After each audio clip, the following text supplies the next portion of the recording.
Welcome to the Ultimate Choir Warm-Ups. As you move through these warm-up sessions, remember that you are a vocal athlete, and serious athletes always warm up and prepare their muscles to maximize performance. Warm-ups actually increase the temperature, flexibility, and stability of the vocal instrument, and you are using the skeletal structure, respiratory system, resonators, articulators, and more every time you sing. Also, remember that what may be small vocal problems now can grow to be big vocal problems later on if you don't warm up the right way. By using these warm-ups regularly, you will be building a more efficient instrument, preventing vocal injury, and definitely having a lot more fun. And all this means a clearer message is getting to the listener. Now let's take a minute to get the body ready by remembering these simple principles. Repeat after me. I want the top of my head to be as far away from the floor as possible. Say the whole thing again with me. I want the top of my head to be as far away from the floor as possible. Now do it. Let the top back of your head lift straight up. As you do, you will notice the head coming into alignment back over the shoulders with the chin down, not jetting out over your toes. Also, as you allow the top back of your head to stretch up towards the ceiling, feel how it naturally lifts the chest into a comfortably upright position. This is something you allow to happen. It's not forced or strained. Now say, the chest follows the head. Say it with me. The chest follows the head. As the chest was gently lifting, the rib cage was gently expanding out to the sides. Say this with me. The ribs follow the chest, and the chest follows the head. With me? The ribs follow the chest, and the chest follows the head. Now, because the head, chest, and ribs are in a naturally aligned position, which, by the way, is how toddlers stand, we can spend a minute talking about breathing. Again, looking at the example of babies and children who tend to do it the right way. Breath is life. Without it, you die. But to breathe fully, or use what I call power breathing, you need to first have healthy, balanced, athletic posture, and we've just taken care of that. Now let's look at how God made man to breathe. First, understand that the way your body gets breath in is to create a vacuum or negative air pressure in the chest cavity or thorax. The way that's done is simple. The chest and ribs remain stable and comfortably expanded as a result of good posture. When the brain says breathe, the dome-shaped diaphragm muscle drops down and the entire waist area expands. There are 3 areas of expansion to be aware of. The least obvious, but perhaps the most important for us, is the lower back. That's right, I said the back. If you don't believe me, just put a hand on your lower back right now and yawn. Did you feel the back tighten and expand? That's because it's an important part of getting in lots of air fast. The second area is the sides, right at the waist level. Yawn again and feel this area.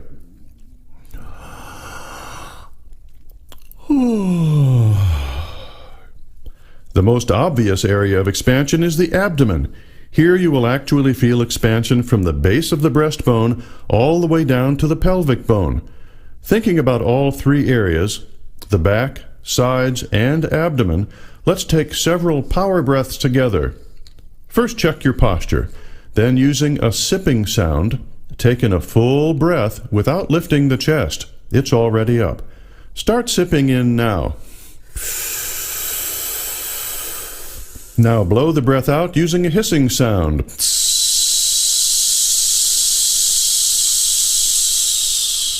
In again, thinking of the entire waist area as a balloon.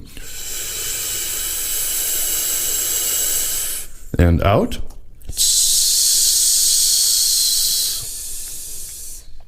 As I coach you through your exercises, I will say things like power breathe or posture. When I do, think back to these principles and apply them. If I should say keep the tone forward, I'm referring to facial resonance and natural projection. To achieve this, always be feeling a gentle buzz or vibration in the front of the face, even when singing softly. It will concentrate from the upper lip all the way up behind your nose to the top of your head.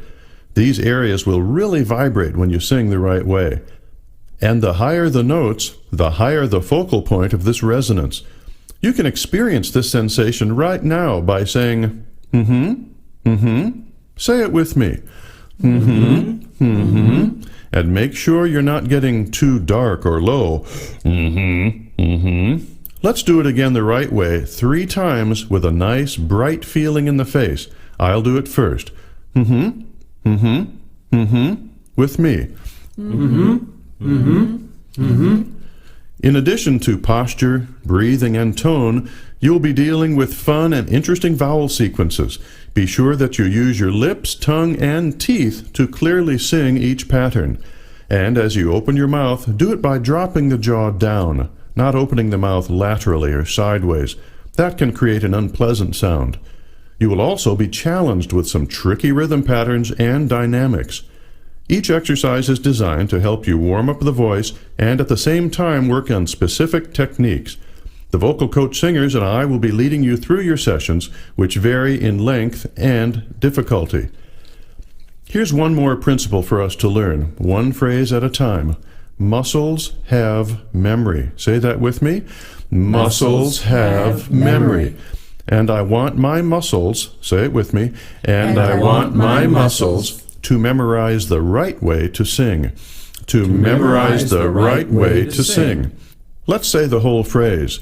Muscles have memory, and I want my muscles to memorize the right way to sing. Again, muscles have memory, and I want my muscles to memorize the right way to sing. Before we close, I have one more piece of advice that may benefit you more than you can imagine. And remember, I've been a singer and voice teacher for over 30 years. Here it is. Stop clearing your throat. That's right. Stop clearing your throat. It's not an effective way to get rid of extra or thick mucus in the larynx area. And not only doesn't it work, it traumatizes the vocal cords, causing swelling or much worse, and it can lead to permanently debilitating problems with your voice. When you audibly clear your throat, the mucus simply dances around on the cords. That's why babies don't do it, animals don't do it, and neither should we, ever. What you can do is use a squeezed H sound like this. Using plenty of air, and this squeezed H sound will bring the little critters high in the vocal tract. Then you can swallow and send them to live with all their little friends in your stomach. After a day or two, the mucosal viscosity will actually get thinner and be easy to swallow, and you won't even have the desire to clear nearly as often.